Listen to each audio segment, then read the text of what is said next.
आज का दिन ईपीएस 95 पेंशन धारकों के लिए इतिहास में दर्ज हो सकता है। ऐसा दिन जिसका इंतजार लाखों बुजुर्ग कई सालों से कर रहे थे, क्योंकि आज जो मीटिंग हुई वो सिर्फ एक औपचारिक चर्चा नहीं थी। वो उन दर्दों, उम्मीदों और संघर्षों का सार थी जिन्हें बुजुर्ग पेंशन धारकों ने दशकों तक झेला है। सुबह से ही दिल्ली का माहौल बदल चुका था। श्रम शक्ति भवन के बाहर से लेकर सोशल मीडिया तक बस एक ही सवाल था, क्या आज कोई बड़ा फैसला होगा? क्या सरकार आखिरकार राहत देगी? दोपहर तक मीटिंग शुरू हुई। देश भर से पेंशन धारकों के प्रतिनिधि पहुंचे और सरकार की ओर से वरिष्ठ अधिकारी और मंत्री मौजूद थे। करीब 35 मिनट चली इस बैठक में वे सारे मुद्दे उठे जो पिछले 20 सालों से सिर्फ वादों में फंसे थे। पहला मुद्दा, न्यूनतम पेंशन बढ़ोतरी। आज भी लाखों लोग सिर्फ 1500 महीना पेंशन पाते हैं। सोचिए, जिसने पूरी उम्र देश की सेवा में लगा दी,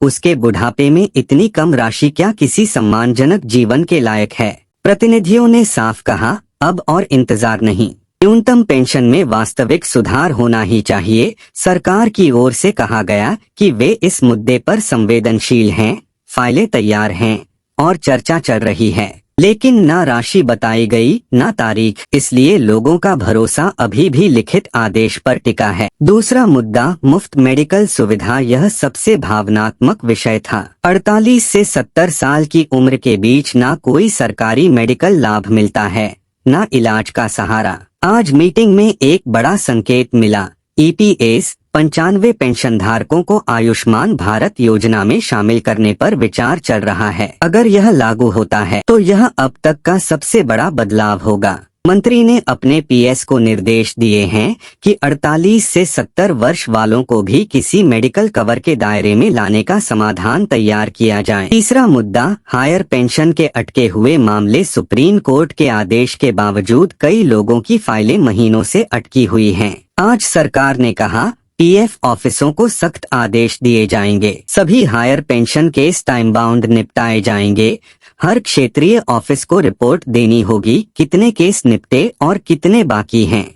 यह रास्ता खुला तो लाखों लोगों को राहत मिलेगी। चौथा मुद्दा, जिनके पास ईपीएस नहीं है उनके लिए न्यूनतम पेंशन। जो लोग ईपीएस में शामिल नहीं हैं उनके लिए कम से कम 8500-9000 की न्यूनतम पेंशन की मांग भी रखी गई। सरकार ने कहा, मांग उचित है लेकिन फिलहाल तत्काल निर्णय संभव नहीं। मतलब उम्मीद अभी जीवित है लेकिन समय लगेगा। मीटिंग का माहौल कैसा रहा? इस बार माहौल पहले से अलग था। अधिकारी हर बात ध्यान से सुन रहे थे। सरकार ने साफ संकेत दिया, हम पेंशन को सिर्फ भुगतान नहीं बल्कि सामाजिक सुरक्षा के रूप में देख रहे हैं।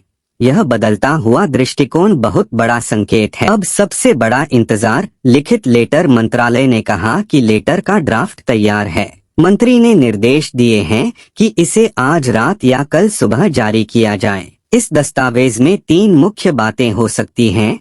सिर्फ सामान्य आश्वासन, चरणबद्ध पेंशन बढ़ोतरी का रोडमैप, सीधे राशि का उल्लेख जैसे 7,500 रुपए या 10,000 रुपए। अगर तीसरा विकल्प आया तो यह ऐतिहासिक फैसला होगा। पॉलिसी लेवल बदलाव, पेंशन फार्मूला बदलना पड़ेगा क्योंकि मौजूदा फार्मूला बेहद पुराना है। केंद्र और राज्यों दोनों की हिस्सेदारी बढ़ाई जाएगी ताकि फंडिंग का बोझ बराबर बंटे। मेडिकल सुविधा की योजना 3 चरणों में लागू की जा सकती है। 48-70 वर्ष वालों को आयुष्मान में जोड़ना, सभी लाभार्थियों का एकीकृत डाटाबेस, पेंशन हेल्थ कार्ड। अर्थव्यवस्था पर प्रभाव, अगर 65-70 लाख पेंशन धारकों को औसतन 7,500 रुपए मिलेगा तो सरकार पर हजारों करोड़ का अतिरिक्त भार आएगा।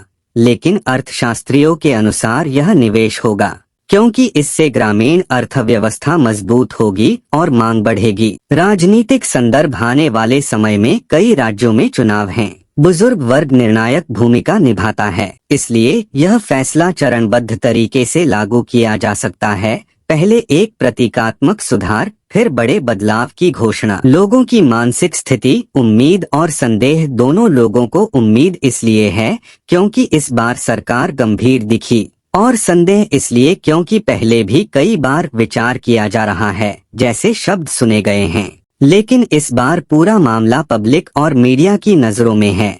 इसलिए सरकार पर दबाव पहले से ज्यादा है। अंतिम सवाल, लेटर कब आएगा? मंत्रालय के अनुसार लेटर आज रात या कल सुबह जारी किया जा सकता है और वही दस्तावेज तय करेगा क्या इस बार पेंशन सच में बढ़ेगी, क्या मेडिकल सुविधा लागू होगी, क्या हायर पेंशन के मामले 30 दिनों में निपटेंगे। अगर लिखित आदेश में स्पष्ट लिखा हो न्यूनतम पेंशन 10,000 रुपए, आयुष्मान भारत का लाभ और टाइम बाउंड समाधान, तो यह करोड़ों परिवारों के लिए नई रोशनी साबित होगा। अब सबकी नजरें बस उसी सुबह पर टिकी हैं कि क्या कल का सूरज सच में नई शुरुआत लेकर आएगा। समापन दोस्तों, यह थी आज की बड़ी अपडेट। अगर वीडियो पसंद आए तो इसे लाइक और शेयर जरूर करें और चैनल को सब्सक्राइब करना न भूलें। मिलते हैं अगली वीडियो में नई जानकारी के साथ। जय हिंद।